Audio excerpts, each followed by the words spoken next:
Donc pour démarrer cette finale, voici donc Lucie Roquebrune, étudiante en deuxième année, qui a décidé de nous proposer une présentation autour de la quête du sens.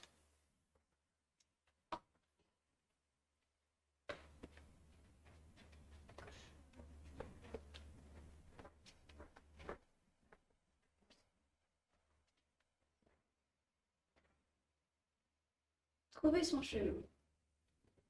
À choisir, je préfère exploiter la technologie en utilisant un GPS plutôt qu'une carte pour déterminer le 28 avenue des Acacias. Doté d'un sens de l'orientation largement déficient, il me serait impossible de tenir un discours donnant conseils et astuces pour ne pas se perdre. Mais si nous sortions de la sphère purement géographique pour entrer dans quelque chose de plus profond, moins palpable, peut-être même abstrait, la philosophie.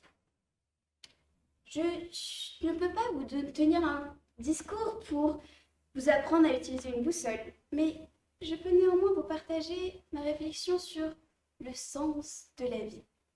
Une large expression, largement utilisée, mais qui reste à mes yeux bien obscure.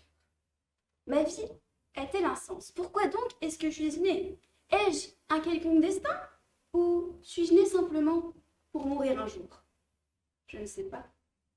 Peut-être ne le saurai-je jamais. 2 ans plus tôt, ma grand-mère m'a dit « J'aimerais trouver le sens de la vie ». Fière et admirative face à la Mia Nonna, j'ai répété cette déclaration à plusieurs personnes de mon entourage. Pourtant, j'ai été surprise de découvrir leur réaction. Beaucoup se sont gentiment moqués en affirmant que c'est tout de même dommage qu'en 98 ans d'expérience, elle ne l'ait toujours pas trouvé. Je ne suis pas d'accord, à mon sens, jamais on ne le trouvera. Cela ne signifie pas pour autant que notre recherche doit rester infructueuse. Si grand-mère n'a pas trouvé exactement le sens de la vie, du moins a-t-elle trouvé comment vivre? Si elle n'a pas en tête l'adresse exacte de sa destination finale, elle a tout de même regardé les panneaux pour s'assurer de la direction à prendre, pris conseil auprès de passants, parfois même fait demi-tour. Car s'il arrive un jour où nous découvrons la raison absolue de notre existence, notre vie ne sera-t-elle pas justement amputée d'un de ses objectifs premiers? Peut-être nous réveillerons-nous plus rassurés chaque matin, peut-être nous endormirons-nous plus sereins tous les soirs. Mais l'excitation, née du doute et de l'incertitude, ne sera-t-elle pas bannie? Moins angoissante, mais aussi moins savoureuse. Voilà à quoi ressemblerait une vie dont le sens serait entièrement trouvé. Mais si cette quête de sens se résumait simplement à l'accomplissement d'un destin déjà tout tracé, si tout ce que nous vivons, nous devions le vivre, pourquoi donc fournir tant d'efforts? Ne dit-on pas que tous les chemins mènent à Rome, et ce, indépendamment de la voie que nous avons décidé d'emprunter? Cette vision déterministe peut de nouveau paraître rassurante, nous aidant à prendre du recul, à relativiser. Elle nous permet une certaine déresponsabilisation. Nous ne serions alors pas maîtres de nos vies. Non. Nous serions de passifs spectateurs, assis confortablement dans un fauteuil, prêts à s'enfuir. Personnellement, je préfère être actrice. Quoi de plus décourageant que de se dire que de toute façon, ceci devait arriver? Pourquoi travailler la conception s'il était écrit dans mon destin que je devais avoir 5 sur 20 au partiel? Pourquoi lutter contre le cancer de mon fils si, quoi qu'il en soit, il mourra dans 3 mois?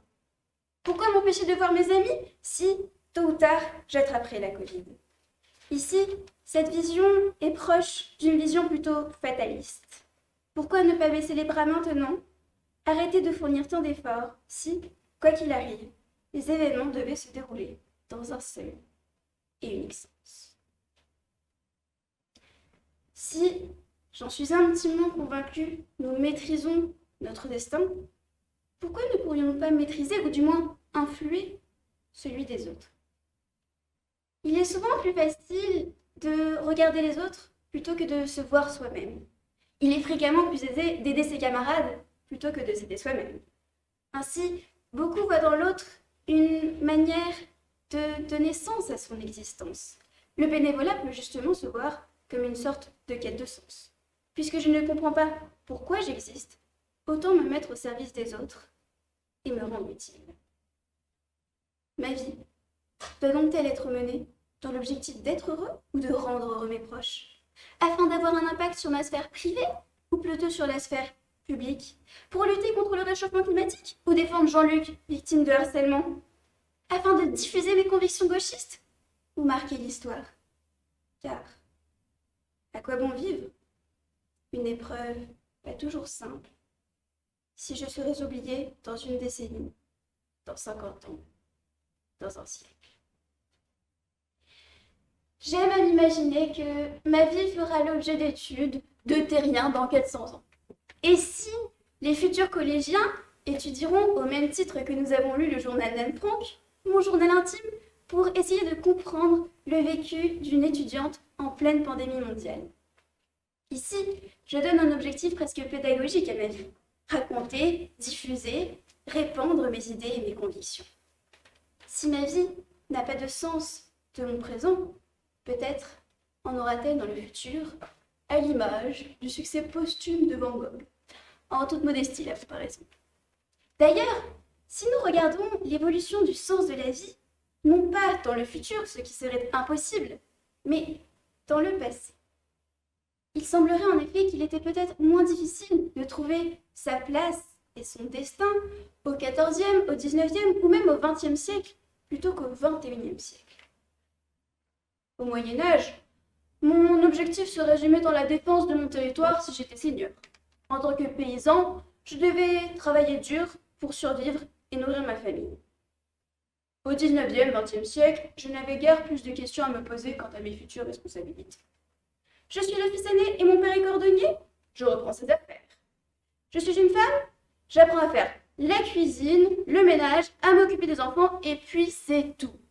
Mais au XXIe siècle, je suis le fils aîné et mon père est cordonnier, pourquoi ne pas tenter des études de médecine? Je suis une femme, pourquoi ne pas aspirer à diriger un chantier naval? Le système éducatif, du moins dans les pays développés, et j'ose espérer bientôt dans tous les pays du monde, ouvre de nouvelles portes. Le sens de notre vie n'est plus donné. C'est à nous de le choisir. On ne nous attribue plus d'emblée le pays, la ville, le numéro que nous devons chercher. Non, c'est à nous de le trouver. Ce sont nos expériences, nos connaissances, nos relations qui à présent nous aident à trouver de nouveaux sentiers, à marcher sur de nouveaux chemins, à trouver une multitude de petits indices qui nous mèneront un jour, peut-être ou peut-être pas, vers notre destination finale. Vous ai-je apporté des réponses ou ai-je plutôt fait émerger en vous d'autres questionnements? Car, à l'image de cette quête de sens qui, me semble-t-il, est infinie, les réflexions et arguments à son propos sont, eux aussi, sans limite. Pourtant, moi qui affectionne tant le contrôle et déteste les réponses vagues et floues, je ne pourrais me satisfaire d'une réponse telle que celle-ci. C'est pourquoi je ne vais pas donner le chemin à suivre, mais je vous propose un chantier qu'il pourrait être utile d'emprunter de temps à autre. Trouver un sens à sa vie, c'est pour moi se donner des objectifs concrets et tangibles au quotidien. Si j'aspire à ce que ma vie ressemble à celle d'une joueuse professionnelle de basket, alors inévitablement je serai déçue. Mais 1m60 ne me permettront malheureusement pas d'accomplir ce rêve chimérique. Mais si je souhaite améliorer mon niveau actuel de basket, ce qui ne devrait pas être trop compliqué, alors il y a plus de chances pour que j'atteigne cet objectif. Les 1er janvier sont justement souvent sujets à la mise en place de tels objectifs pouvant nous guider dans notre quotidien. Un exemple? Depuis ce 1er janvier de l'année 2021 après Jésus-Christ, je me suis fixée pour ambition d'envoyer chaque jour un petit message à une personne que j'apprécie. Simple, rapide, cette décision m'aide à me rappeler que si ma vie, qui est parfois dénuée de sens à mes yeux, ne l'est pas pour d'autres. Trouver un sens à sa vie, c'est donc être capable de se contenter de ce que nous possédons, de belles amitiés que nous avons pu forger ou tout simplement de se rendre compte de la chance que nous avons de tenter cette folle expérience de l'existence. C'est en s'instruisant chaque jour, en se nourrissant chaque minute des échanges, en s'écoutant à chaque instant, qu'un jour peut-être, nous arriverons à destination sans même nous en rendre compte. Mais finalement, est-ce cette destination finale qui compte tant, ou ne serait-ce pas plutôt le cheminement qui nous y conduit? Trouver un sens à sa vie, c'est peut-être simplement le chercher. Ce n'est pas tant le fruit de nos efforts que nos efforts eux-mêmes qui nous assagissent. Ce n'est pas tant le résultat que le moyen par lequel nous y sommes parvenus qui est important. C'est en sentant, en touchant, en expérimentant que notre vie acquiert un sens. C'est en regardant, en écoutant, en explorant que nous découvrons notre raison d'être. C'est ici face à vous, c'est maintenant en vous regardant, c'est à présent en vous parlant que je donne sens à ce monde, que je donne sens à ma vie.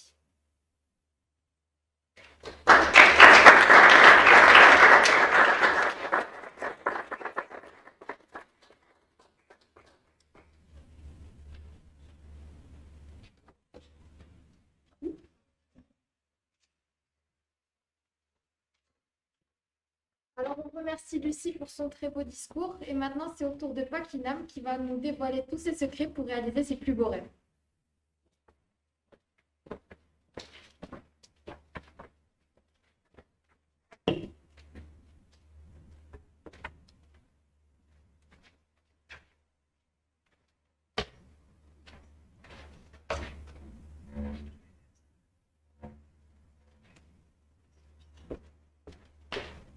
Hi, I'm Pakinam, and today I'm going to talk to you about achieving your dreams. I truly believe that we are the creators of our own destiny, our own path, and what we really want. A quote by Novak Djokovic, the #1 tennis player around the world. For those of you who don't know him, get out now. Unless you've been living under a rock or you're not just a fan of tennis, I can truly understand. I will kill you soon. So, here's a picture of him. And yes, that's me in the picture, but with a mask on because thanks COVID-19. And I know what you're thinking. I'm thinking about the same thing as well. How did she do that? Well, that's what we're here for. We are going to learn how if we want something, we just go and get it. And who's better than me, yes, me here in the picture, to guide us through the journey and answer the question of the day. How to meet your celebrity idol / how to follow your dream to make it seem more serious. So if you think I'm here today to brag about me meeting my idol, then you're completely right, I'm not going to lie to you. But since you've been oh so kind and you're still listening to me, I'm going to show you in 7 simple steps how did I do it and how it's possible for you to achieve your dream as well. Our slogan for today is going to be dream it till you do it. So buckle up, let's go. The how. Step number 1, have a dream. Yes, as simple as that. You should have a dream to follow. You should set a goal to achieve and you should look for a milestone to reach. I started following Novak when I was about 10 or 11 years old. I was pretty young, and in that moment I started dreaming about meeting him. And I've waited 10 years for this moment to happen. So it was worth the wait, but it's okay to wait. Which brings us to step number 2. Keep dreaming. Let's be real. It's not gonna happen overnight. You'll try again and again, and then you'll fail, and then you'll try again, and then you'll fail again. It's okay. You could wait days, months, and even years for it to happen, like me. One thing you shouldn't do is giving up on your dream. You should always remind yourself that you're doing whatever you're doing every single day for a bigger cause. My first step was actually coming to France, and that led me to the first encounter I had with Novak. That was in 2019 in Roland Garros. He was not even looking in the picture, and I was smiling like an idiot, and I couldn't shut up about it. I talked to everyone I knew about it, and the circumstances were horrible. He just lost the match, and I was so happy. I don't know how, but I was so happy, and that was a first step. And I tried again, and it happened finally. And this is, I hopped on the trend of how it's going and how it started because I was thinking it was cool. That was a poster I did back in 2012, so I was 12 years old when I did this poster. If you told the little girl who had 12 years old that the second photo is gonna happen, I was not gonna believe, I was gonna laugh probably, but it happened, so yeah. Look how the tables have turned in 8 years. Step number 3, connections. We humans live in a society, which means we have to interact with each other, forming friends, partners, and colleagues. And these connections, these contacts you make are gonna help you somehow, in some way, to achieve your dream. So here I was so lucky to have a friend called Julie. She's the redhead girl here. And she helped me so much to get to Novak. She is actually the one with the tips and tricks of how to catch Novak and how to even have a chat with him if you're a little bit lucky.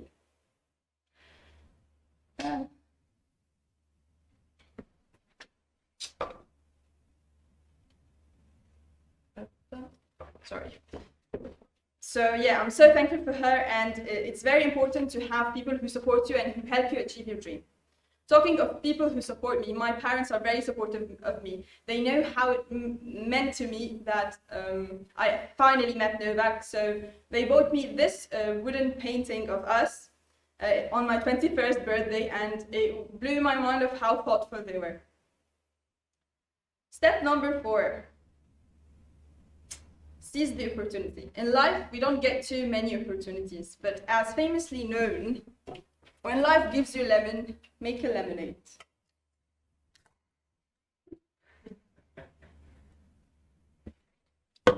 If you have the option to do it, just do it. Just do it.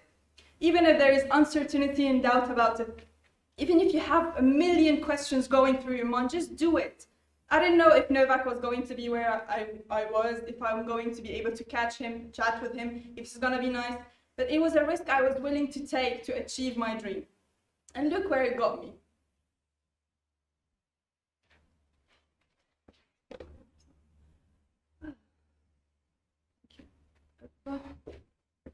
Step number 5 is related to step number 4. Be courageous and don't be shy. So, the moment is finally here. You see him walking in front of you. What do? Panic! No! No. You have to be calm, composed, and just be yourself. You're not going to meet your idol every day. So, jump on the opportunity, take the risk, and try to introduce yourself. And I'm talking about this in general. But if you have something on your mind, just speak up what you think. Don't be shy. If you see something wrong, say that it's wrong. If you see that you need to do something about something, do it. And yeah, take the risk. Take the risk, guys. Step number 6, the denial phase. So the moment is over, he leaves, and you're just standing there trying to process what happens. And you cannot believe it. You really cannot believe it. You finally did it. You finally made it, guys. You finally achieved your dream. But you're still processing it, so you're kind of not knowing what to do. But then you think about it, and you're so proud of yourself and so overwhelmed with emotions. And this is what happens when you actually have something and you did it. It hits you that you made it. You've made it this far, and you deserve to be there, and you deserve to have your dream come true. Which brings us to the last step, step 7. Back to normal. Yes, reality check, my dears. You wake up from the best dream you've ever had, no pun intended. But I couldn't get enough, so I went and got another picture, and he gave me 2 signed wristbands. One of them is here, and I bought it just to show it off and to show you that he's amazing. He's an amazing guy. And I didn't talk about why actually he's my idol, because I think it's not important why. It's not important why you have a dream. It's very important to have a dream, as a matter of fact. So yeah, and he even posted a selfie with us on his own Instagram account, and I was just officially living my dream. I was on my idol's Instagram story. I didn't need anything ever from my life. And yeah, that was it. And the cycle restarts again and again and again. It's not working again, and it's okay.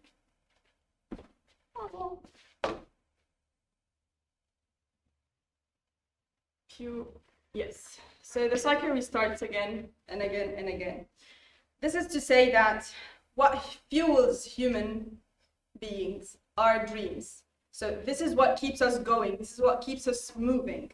So when you finish achieving a dream, you move to the next one, to the next one, and then to the next one, until you achieve all of your dreams. And that's the beauty of having a dream. It's never ending. At the end of the day, I just wanted to say that congratulations, you made it this far. So you have the 7 simple steps to how you achieve your dream. And I know this all might sound silly to some people, but it meant the world to me. So this is to the ones who dream. Never give up on your dream. No matter what people say, no matter what people think, no matter if you think that it's impossible to happen. Some realistic dreams might come true. And I underline the word realistic dreams, because if you work hard enough, if you're passionate enough about your dreams, and if you're willing to walk that extra mile, you're gonna do it. You have to believe it. You have to believe that you're gonna do it. So do your best, whatever it is that you're doing. Keep trying, and even if you didn't make it in the end, no experience is a fail. At least you will look back at it and have no regrets whatsoever. Don't rush anything. Everything will fall in place just in time. At the end of the day, I just wanted to remind you that you have to dream it till you do it. Thank you very much.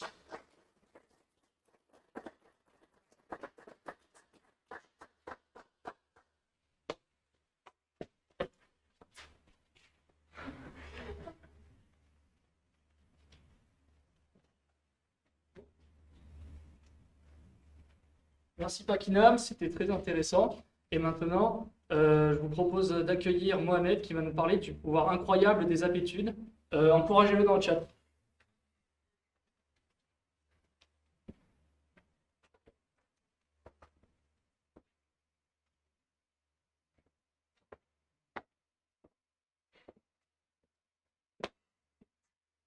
Pendant le premier confinement, je suis resté seul à l'INSA, dans le bâtiment B.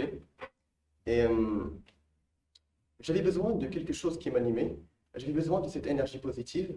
Et j'avais besoin de dormir, de me coucher le soir avec cette sensation d'avoir accompli quelque chose pendant ma journée. Et donc, je me suis mis à courir. Mais j'étais nul en course. Mais le premier jour, j'ai réussi quand même à courir 15 km. C'était fascinant, c'était la première fois de ma vie.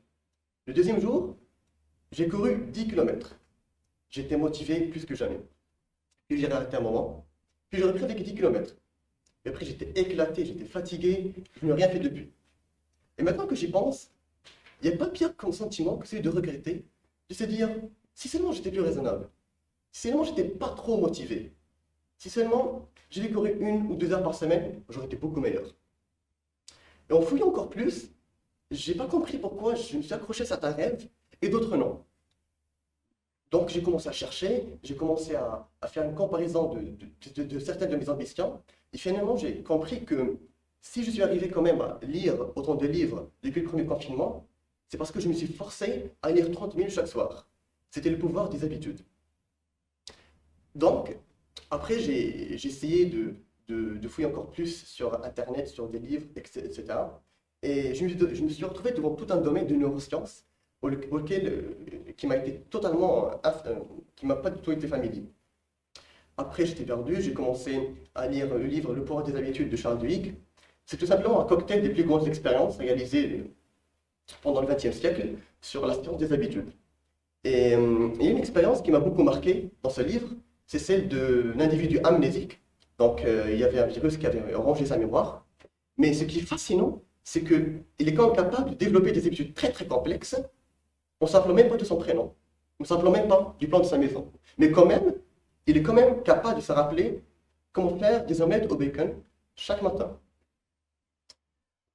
Et en 1990, les chercheurs du MIT ont décidé de encore fouiller encore plus, de bien comprendre ce mécanisme, et ont fait une série d'expériences sur des souris. L'expérience est très très simple. Il y a une souris qui est positionnée derrière une cloison, et après un déclic sonore, la cloison s'enlève. Et au fond du tunnel, il y a un morceau de chocolat. Et on a remarqué, après plusieurs répétitions bien sûr, que l'activité cérébrale de la souris diminuait de fur et à mesure. Et que les habitudes prenaient beaucoup plus de pouvoir que la réflexion que les simples activités cérébrales de la souris. Et, cela mène à une question qui est très importante, c'est pourquoi on a des habitudes. En fait, c'est très très simple. On a des habitudes par économie. Notre cerveau est fainéant. Donc, on fait beaucoup plus d'économies, on ne réfléchit plus où je vais mettre mon pied maintenant. Je ne réfléchis plus quand je vais me brosser, je ne réfléchis plus quand je vais manger ou quand je vais boire. Donc, on se consacre beaucoup plus de temps à créer, à innover, à faire des activités beaucoup plus intéressantes. Et cela induit que neurologiquement, il y a une boucle de l'habitude. C'est une boucle très très simple contenant 3 étapes. La première, c'est le déclic ou le signal. Ensuite, il y a la routine et finalement, il y a la récompense. Pour faire une analogie avec l'expérience de la souris, le déclic, c'est tout simplement le déclic sonore avant que le cloison s'enlève. La routine, c'est absolument le fait de fouiller dans le tunnel, de chercher, de renifler. Et finalement, la récompense, bien évidemment, le morceau de chocolat. Donc, ce qui fascine avec cette boucle de l'habitude, c'est qu'en fait, elle décèle une vérité fondamentale. C'est que quand on développe une habitude, eh bien, notre cerveau ne participe plus à la prise de décision. On devient automatique, ça devient un automatisme, on est en mode pilote automatique. Donc, c'est très fascinant sur ce domaine-là. Il y a aussi une vérité qui est très surprenante, c'est que les habitudes ne disparaissent réellement jamais. Une fois que l'habitude est créée, elle enfile dans notre cerveau et ne disparaît jamais. C'est pour cela qu'il est très difficile d'avoir des habitudes d'alimentation saine après avoir développé des manies de grignotage entre le repas, par exemple. Et maintenant, vous allez me dire, et je le vois dans vos yeux, qu'est-ce que je dois faire? Par où dois-je commencer? Donc, je vais vous dire que c'est une très bonne question, d'abord, et ensuite, que la réponse réside en un seul mot, les habitudes clés. Les habitudes clés sont les habitudes les plus importantes, sont les habitudes qui entraînent des mutations, qui entraînent des changements, qui touchent les autres habitudes. Ce sont des petites victoires, nommées dans la littérature scientifique. Ces petites victoires entament et enchaînent des grandes victoires significatives. L'exemple le plus connu, c'est celui de l'exercice physique. On sait tous, quand on commence un exercice physique, en général, on développe en parallèle une alimentation saine. On fume moins, on boit moins, on stresse moins, etc. Et sur le plan personnel, j'ai développé plusieurs habitudes clés qui sont très très banales, très très simples. C'est comme par exemple faire mon lit le matin.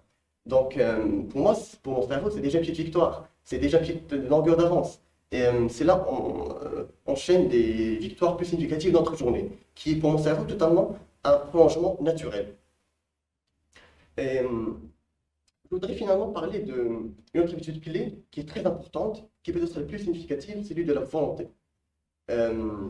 Depuis des années, on a cru que la volonté c'était inné, que certains étaient plus motivés que d'autres. C'est totalement faux. Les scientifiques ont eu des expériences sur des enfants, une centaine d'enfants, et ont vu le développement sur la réussite dans la vie au cours du temps, dans leur cursus scolaire puis universitaire.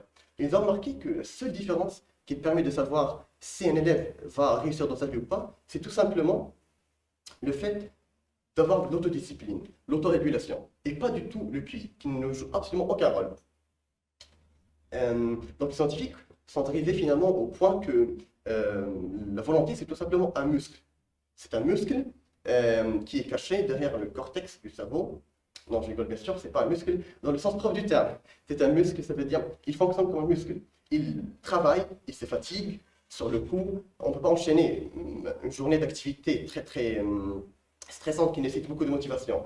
Mais sur long terme, il se renforce, il devient de plus en plus fort. Et c'est très intéressant, et c'est pour ça d'ailleurs que les élèves sont amenés à faire des activités extrascolaires, ou par exemple pour les étudiants, d'avoir une vie étudiante, des associations, etc. Donc finalement, la question la plus importante dans tout ce que je dis, c'est comment changer? Eh bien, c'est très très simple. Ces 3 étapes, il faut bien comprendre le fonctionnement de nos habitudes, bien comprendre cette boucle de l'habitude, le signal, la routine et la récompense. Et une fois qu'on a bien assimilé ces notions, Une fois qu'on a bien identifié les habitudes clés qui peuvent entamer ce changement, bah, normalement, tout ira bien. Merci.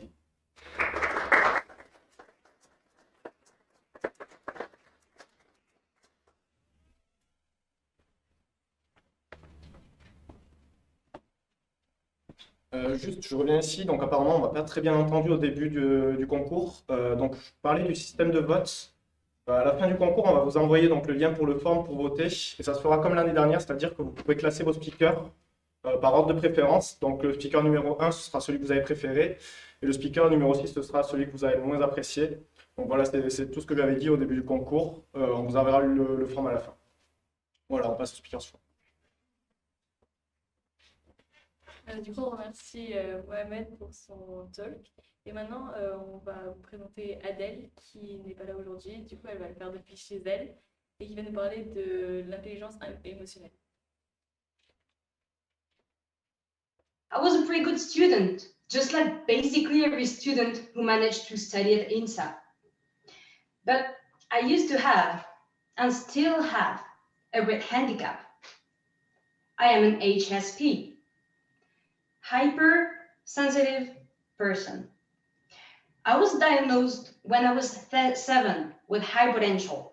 So it doesn't mean I'm instant reincarnation or something like that. Don't get carried away. It means that my way of thinking isn't really straight. And most of my ideas come from hours and thoughts. So hours and thoughts are like a tree. Imagine having an idea. This is you planting a seed. This is your idea. Now you keep thinking about that idea. The trunk is going bigger and bigger. And look, you have small branches. The branches on that tree are the beginning of other branches.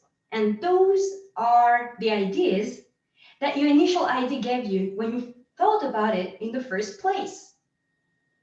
You keep thinking about it, wondering about all those questions, and you basically have a tree. So in the end, having hours and thoughts is having one initial question and ending up with thousands of other questions without having any answers at all. So why was that a problem?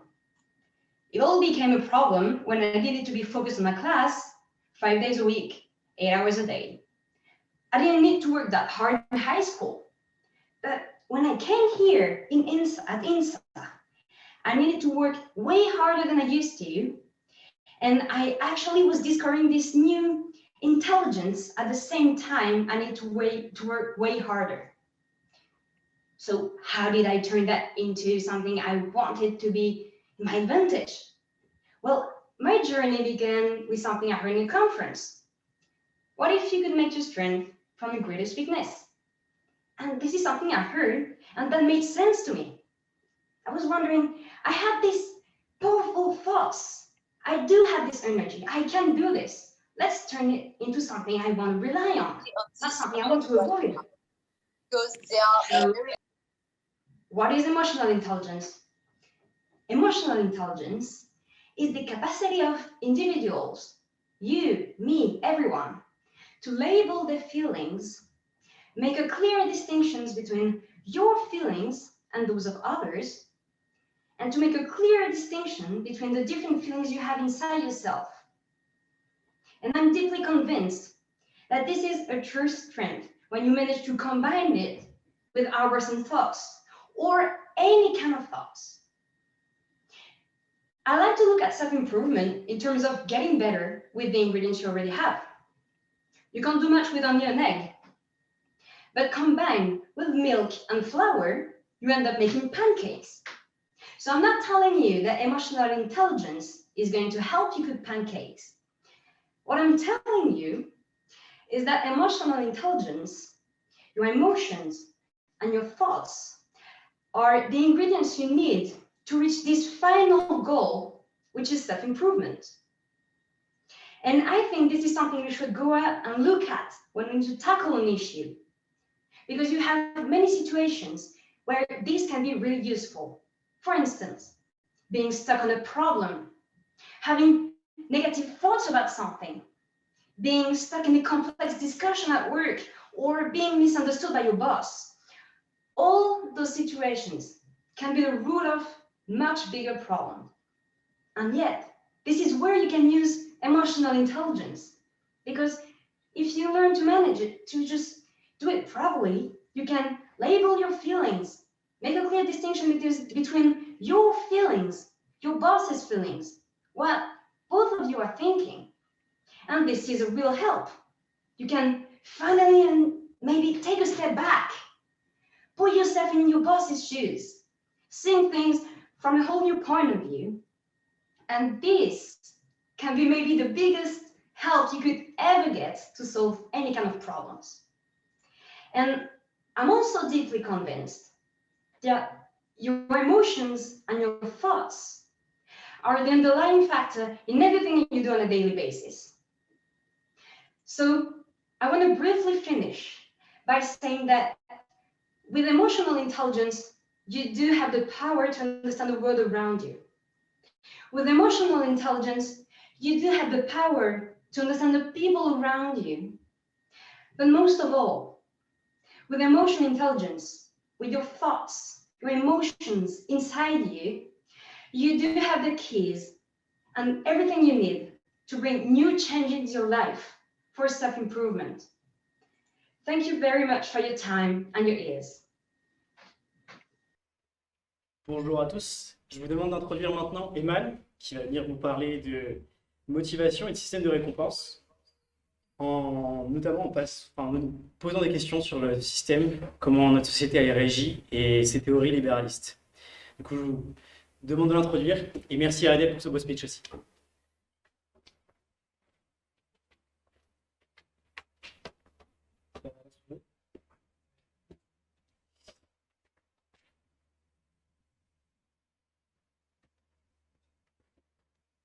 Ah, c'est bon.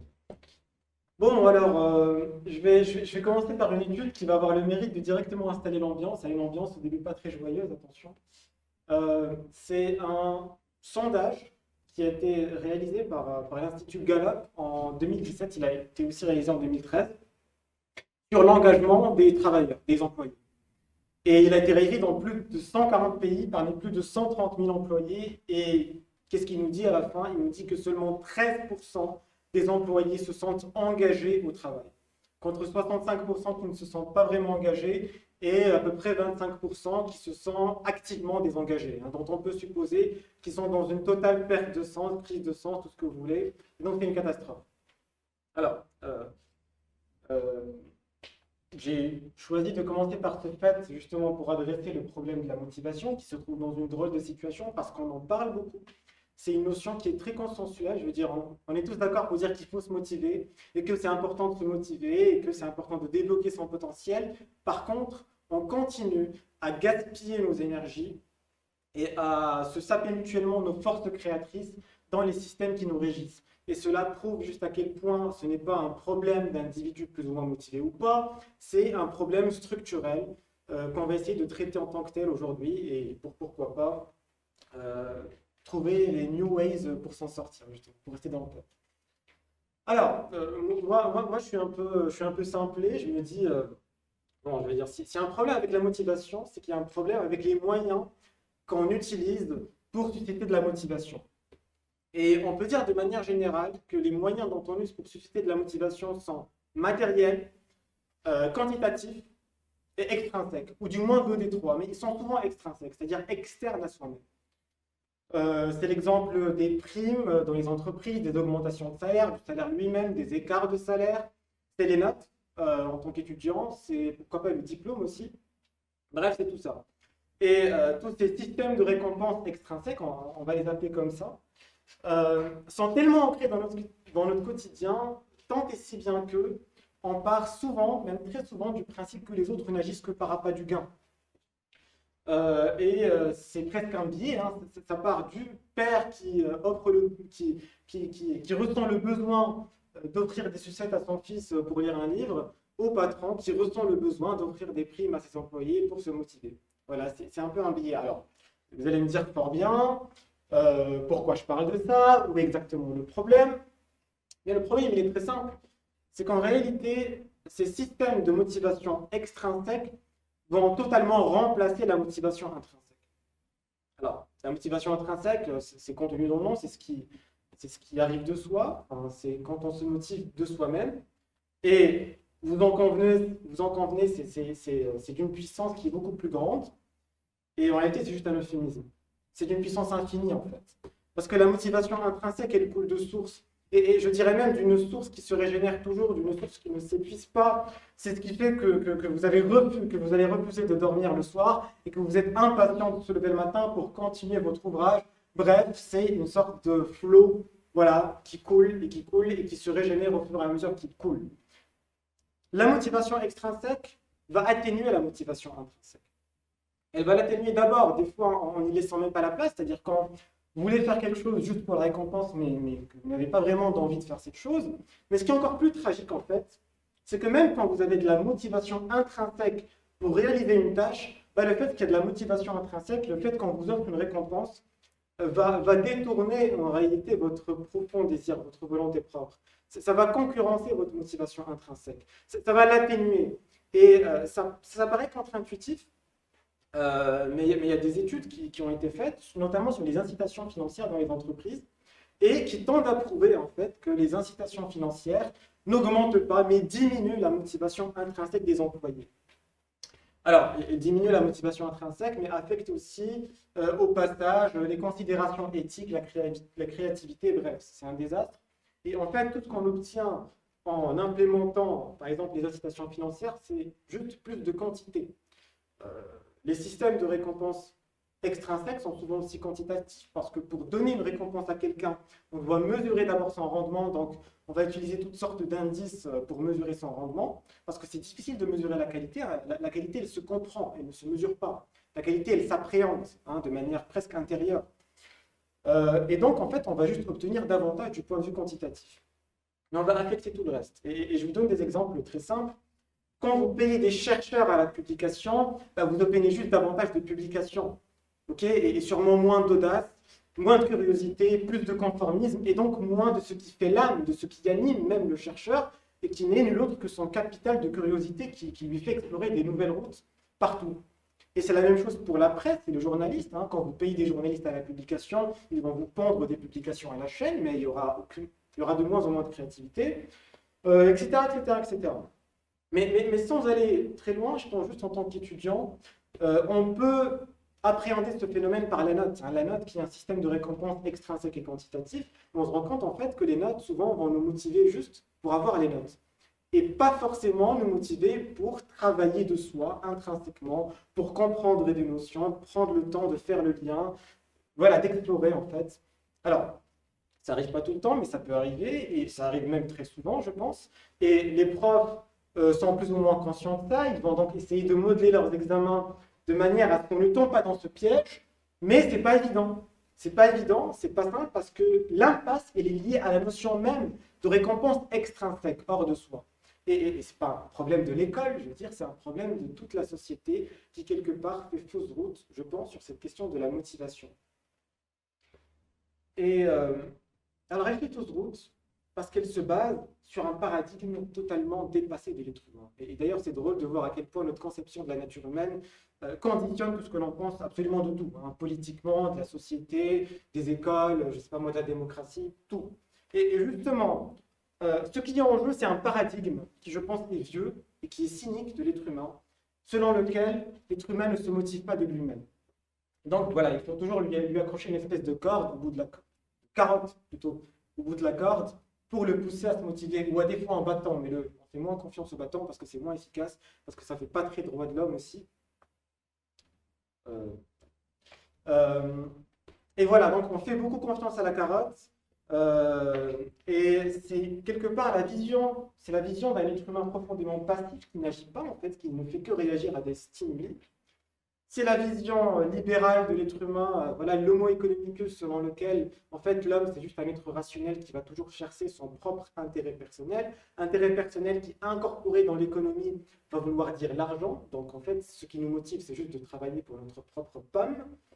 Et je pourrais énumérer, en fait c'est un être humain très utilitariste, c'est un être humain encore une fois passif, et donc en fait aussi c'est un être humain à qui on ne peut pas faire confiance en fait.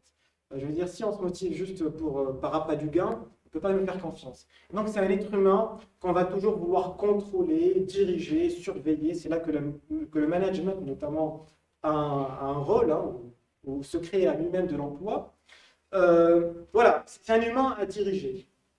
Et c'est exactement l'impensée idéologique du capitalisme qui se base sur cette vision-là, parce que pour le capitalisme, le désir humain est juste un désir de marchandises. C'est pourquoi déjà il va essayer d'en produire le plus des marchandises, parce qu'il pense que quelque part ça va fulfill le désir humain, ce qui n'est absolument pas le cas. Et c'est pourquoi le capitalisme va instituer la précarité et le salariat comme un système où vous avez besoin de travailler pour avoir la marchandise, pour avoir l'argent, la récompense. Parce que, selon cette même théorie, si on vous donne déjà la récompense, vous n'avez plus de désir. Si on vous donne déjà l'argent, vous n'avez plus de désir de travailler, de créer, de produire. Ce qui est totalement aberrant en fait. Parce que souvent cette théorie, on ne se l'applique jamais à soi-même. On se dit jamais, nous, ben, si on me donne de l'argent, je vais me divertir toute la journée. En réalité, on ne se dit jamais ça. Hein, on se dit toujours, non, si on me donne de l'argent, ben, je vais quand même travailler parce que c'est mon désir. Je veux dire, je n'ai pas envie de troquer mon désir. Et il y a aussi des études là qui prouvent en fait, à contre-courant justement, que le fait d'accorder des aides sociales plus généreuses ne rend pas les gens fainéants, mais au contraire, ça leur donne une force, ça leur donne une dignité en fait. Ça leur enlève juste l'anxiété et ça peut les motiver à travailler même de manière plus créative. Je vous renvoie aux travaux de l'économiste Esther Duflo sur ça justement. Je vais mettre quelques références à la fin. Prix Nobel de l'économie en 2019 qui travaille sur ça. Mais voilà, de fait, le capitalisme continue à penser ce cliché en fait, et du coup il va instituer la précarité, mais à ce moment-là on a envie de se dire, c'est normal que dans un tel système, on ait envie de marchandises, on ait envie d'argent, parce qu'à ce moment-là, l'argent devient juste un symbole de sécurité dans un monde qui ne l'est pas.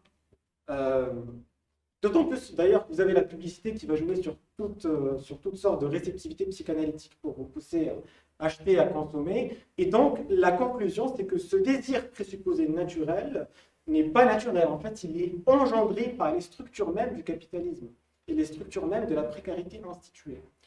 Ce qui fait une espèce d'escroquerie intellectuelle, parce que le capitalisme qui légitime son existence sur le fait que les gens ont toujours envie d'accumuler, engendre lui-même le désir d'accumulation. Donc il y a une espèce de dissonance en fait.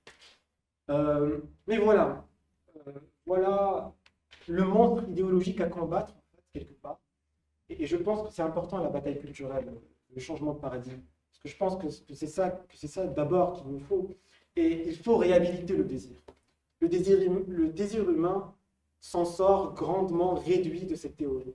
Et il faut le réhabiliter, il faut réaffirmer sa grandeur, il faut réaffirmer que le désir humain est bien plus grand, bien plus grandiose et bien plus métaphysique même qu'un simple désir de récompense, et même je dirais qu'un simple désir d'utilité personnelle, parce qu'on se rend compte que l'altruisme spontané est une réalité de notre nature qui a longtemps été ignorée, oubliée, mais c'est une réalité et il suffit d'observer les mômes, les bébés qui tendent à aider des personnes sans rien calculer. Et là aussi, il y a beaucoup d'études là-dessus. C'est pas le sujet, mais l'altruisme est un sujet très très passionnant. Mais voilà, le désir humain, c'est avant tout le désir de se réaliser. C'est le désir de persévérer dans son être. C'est le désir de matérialiser sa vocation dans l'existence. C'est le désir de faire des choses, en fait. C'est un peu simplé, encore une fois, mais c'est le désir de faire des choses. Et je dirais même, dans ce désir primaire de faire des choses, s'articule un désir corollaire de les faire du mieux que nous pouvons. C'est-à-dire que quand vous commencez un projet sans contrainte extérieure, c'est-à-dire sans que votre survie en dépende, sans rémunération quelconque qui va en suivre, sans qu'on vous stimule, sans qu'on vous surveille, sans qu'on vous fragmente votre travail, bah vous vous efforcez de mener ce projet du mieux que vous pouvez. Parce qu'à ce moment-là, la récompense, elle ne vient pas de l'extérieur, elle vient de vous. Et au fur et à mesure que vous avancez dans votre ouvrage, dans votre quête, vous vous récompensez vous-même et vous pouvez continuer jusqu'à l'infini. Et vous vous appliquez, vous le faites avec esthétisme en fait. Parce que vous le faites par soi. Mais ça, aujourd'hui, c'est un privilège en fait. Parce que ça, vous pouvez le faire dans des associations, dans des fondations, dans un boulot qui vous plaît si vous avez la chance. Mais ça reste un privilège, c'est pas la majorité de l'économie. L'économie, aujourd'hui, n'appelle pas vraiment la motivation intrinsèque. Et on a envie de se dire, c'est pourquoi il y a tellement peu de gens qui se sentent motivés? Bah, écoutez, tout simplement parce que leur motivation intrinsèque n'est pas engagée dans le cœur même de l'économie et dans d'autres structures sociales. Arrivé à ce point, je pense que quand on commence à méditer ce fait, on peut se projeter en fait, on peut commencer à imaginer une autre société, un autre fonctionnement. Et ça serait un fonctionnement où tout serait fait pour libérer la motivation intrinsèque humaine, pour libérer la puissance d'agir humaine.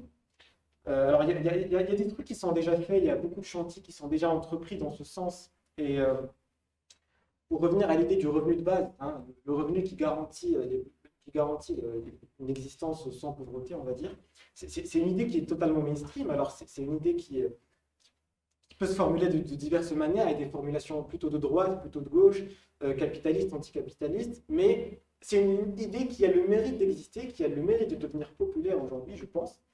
Mais au-delà de cette idée, il y a aussi le chantier du management qui est aussi en train d'être entrepris. Il y a des entreprises qui commencent à amincir leur tissu managérial, qui commencent à faire confiance à leurs employés, à les libérer un peu de tout un tas de carcans.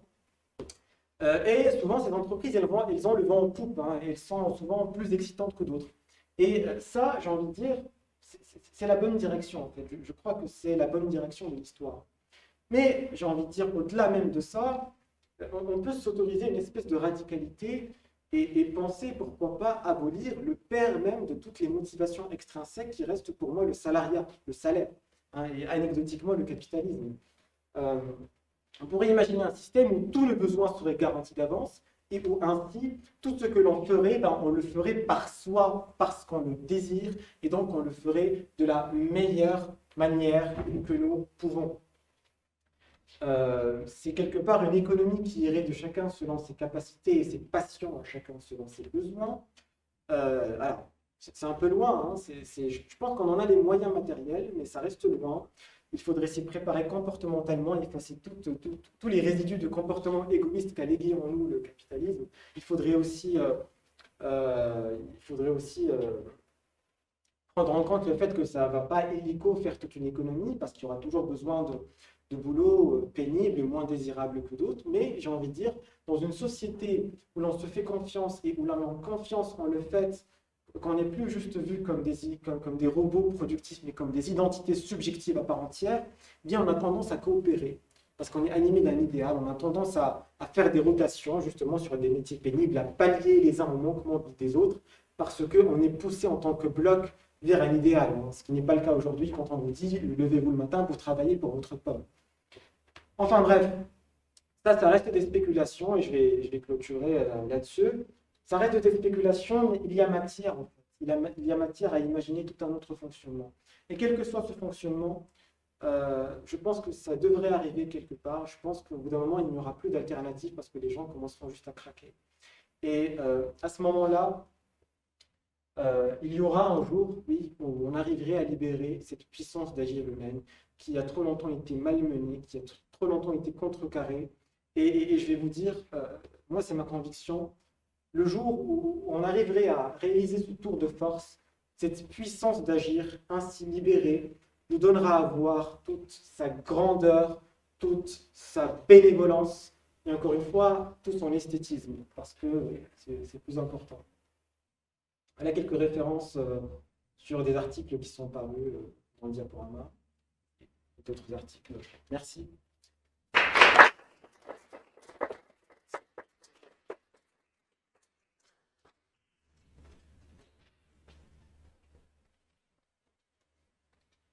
On remercie Ayman pour son speech et pour finir, on accueille Salma qui va nous parler de procrastinateur perfectionniste. Alors ça semble un petit peu paradoxal, mais elle vous expliquera bien mieux que moi ce que cela veut dire.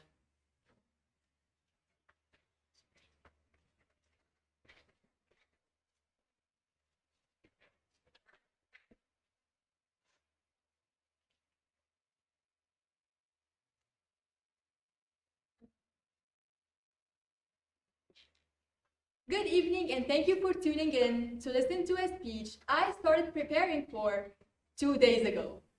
Yes, that is my official statement where I admit to you to myself that I am a professional procrastinator. But that shouldn't come as much of a shock to you. There are a lot of us in the world. Lost souls drowning within the sea of productive people. People who know how to get things done, who have life figured out and found a way to success. People who seem to achieve outstanding goals all the time, with no signs of rest at all. And I can't help but ask, why is productivity such a big thing now? It's all anyone ever talks about. Just last Christmas, I received a text message from a close friend of mine, let's call her Sophie, and she attached a photo with it. Now, I want you to take 3 seconds to try and guess what was in the photo, knowing that the text message simply read 3 heart-eyed emojis. Done guessing? Well, I am sorry to disappoint all of you, but no. It wasn't a cute picture of her puppy dressed as Santa Claus. And no, it wasn't her cat either. It was in fact a huge to-do list of all the things we both must do during the holidays. Now, I obviously panicked the second I had a look at the photo. I mean, we were on a break, and seeing a to-do list brings back horrible final exams memories. So I immediately asked her, why on earth would she send me such a horrific piece of paper? And as it turns out, my friend finds structure in her day-to-day life thanks to those to-do lists. She uses them for everything, whether it be school tasks, lunch preparation, or even fun activities. Writing things down and knowing exactly when she wants to do each of them helps her stay focused, productive, and on the right track. So in the end, the photo she sent me wasn't all that scary. She simply wanted to build a snowman on December 23rd at 7 o'clock. Yeah, she was that specific. But really, the point here is that situation really stuck with me. I just didn't understand what was so attractive about to-do lists. They personally never motivate me. If anything, that piece of paper stresses me out like no other. So, I felt really envious of Sophie at that moment, and I wanted to follow her steps, and it seemed like staying organized was working for her, so why wouldn't it work for me? And as determined as I was, I turned to the one person I go to for major advice, my dear old friend Google, and I typed in organizational and techniques, and I was immediately submerged with hundreds and hundreds of supposedly effective strategies to trick your mind into getting things done. And I kid you not, I kept surfing one website after the other, dispatching little pieces of info here and there, and finally decided to give one technique a go, the Pomodoro technique.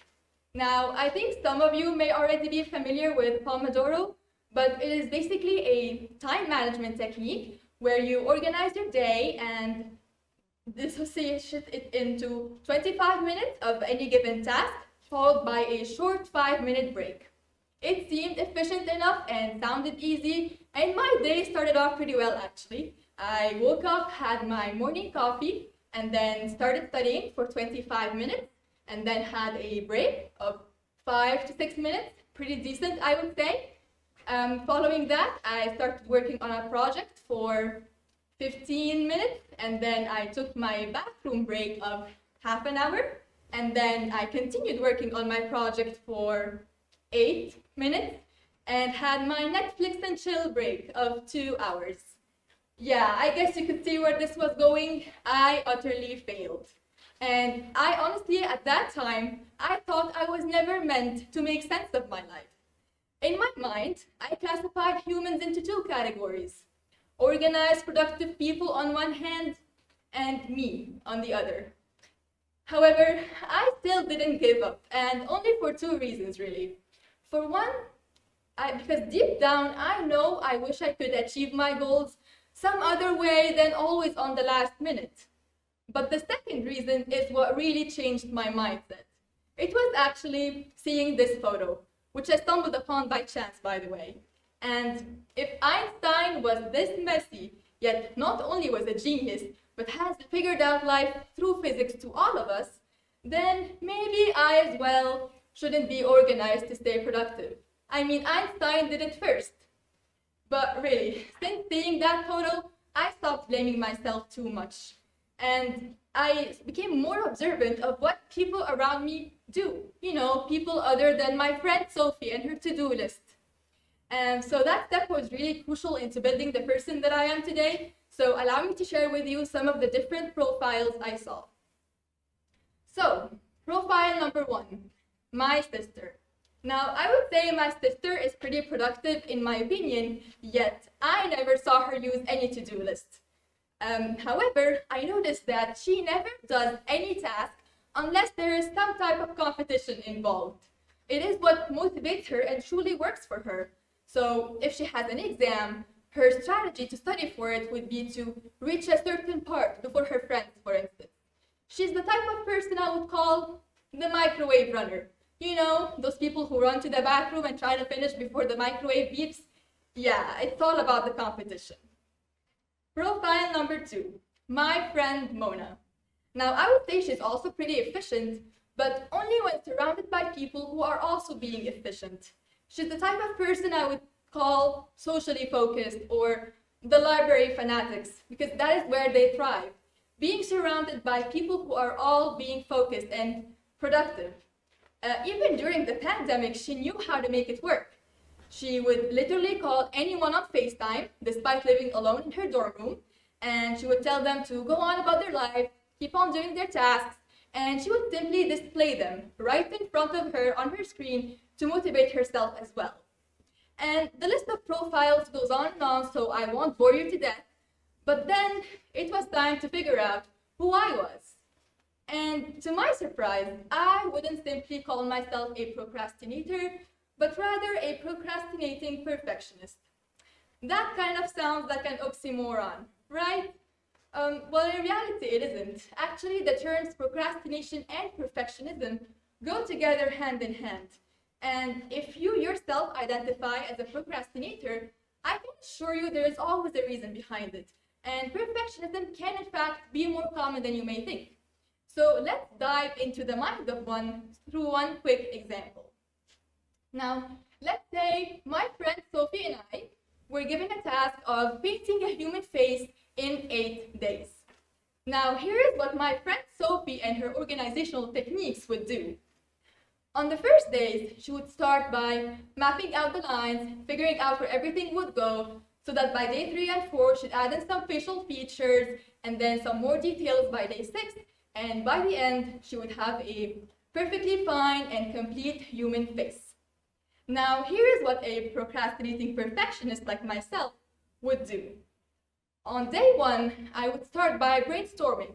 I'm trying to find a good idea to tackle my task, and then I get one, go to sleep, wake up the next day, and get a better idea. So completely reject the first one. And then I think I'm settled on that one, but then the next day I get even more ideas and reject everything else. So I have already wasted 3 days just thinking. And then, thank God, by day 4, I think I may have found the one idea. And in this case, my strategy is to start by drawing the eye. So I do that, and then by day 5 and 6, I add in some more details. I'm trying to get to what I had envisioned in mind, and I eventually get there. But as you can see, I have 1 day left, and I have completed 5% of my task. So what do I get? This. That is the face, that is the human face that I present as my final project. So this quick example is just proof how perfectionism can in fact be the mother of procrastination. And what goes on in my brain is, if I ever get an idea, I am always aware there exists better ones in the world. So naturally, what do? I keep on delaying and delaying my task, thinking that with time, I will eventually get the perfect idea. However, if I spend 90% of my time thinking, I will never be able to present anything better than this. Now, allow me to refresh your memory. When I told you at the very beginning, I started preparing for this speech 2 days ago. Now, can you guess why? Well, I think you have your answer by now. Yes, I couldn't find the perfect first sentence, so I kept on delaying and delaying the speech, and what do I get? a completely mundane, far from perfect introduction that would never even compare to Camus' first sentence in The Stranger. So what happens here in my brain is what psychologists call the 3P cycle. Perfectionism, procrastination, paralysis. It is this vicious cycle where a perfectionist unable to find the best idea is unable to tackle the task, so keeps on delaying it and putting it off, and stays paralyzed in front of it. Now, some of you may identify with the individual I just described, and you may be wondering, what could you do to fix all of it? How can you and I as well navigate our way through life without being dissatisfied with ourselves all the time? Well, first of all, as cliche as this may sound, but the concept of perfection doesn't exist. A shocker, I know. But you and I need to learn to take the first hard step, and everything else will follow, like a snowball effect.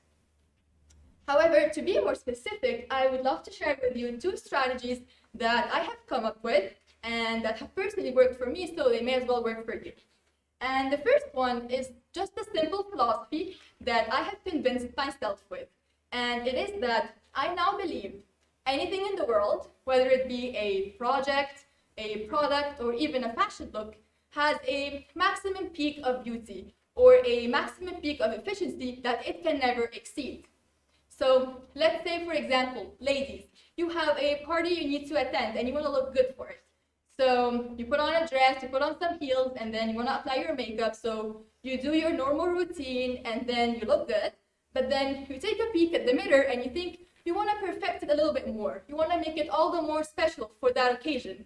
So you take your eyeliner, add in a little wing, and then you take your blush, add in some color, etc., etc. And what you don't know is you had already reached your maximum peak of beauty. As harsh as this may sound, but it's true. And what you're doing now is maximizing your possibilities of better. And the more you play with your face, the uglier you will get with time. And I don't know about you, but anytime I do this, I end up looking like a clown. So by accepting my philosophy, I am simply rejecting the idea of the perfect look, because it doesn't exist, and there's only now a maximum peak of beauty, and if I want to get there, I need time, so I need to start early on in the day. And the second strategy is just the fact that time is the biggest enemy for both procrastinators and perfectionists, and better yet, the combination of both.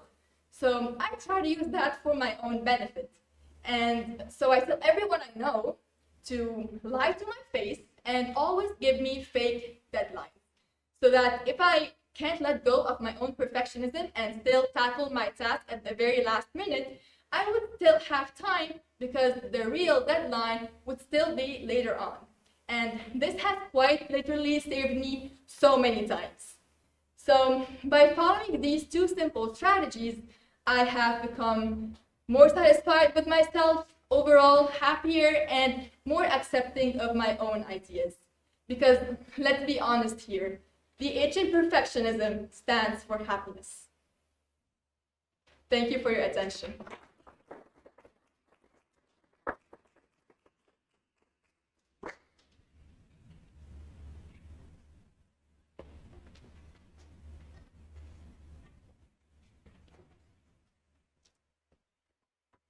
Merci à toutes et à tous d'avoir écouté nos 6 finalistes aujourd'hui. On espère que vous avez pris un agréable moment à les écouter et que leurs speeches vous ont véritablement touché. Ceci vous a donné un avant-goût à notre événement final qui aura lieu fin mars. Donc restez attentifs à nos posts sur les réseaux sociaux pour accéder aux liens. Ce sera sur une plateforme de webinaire.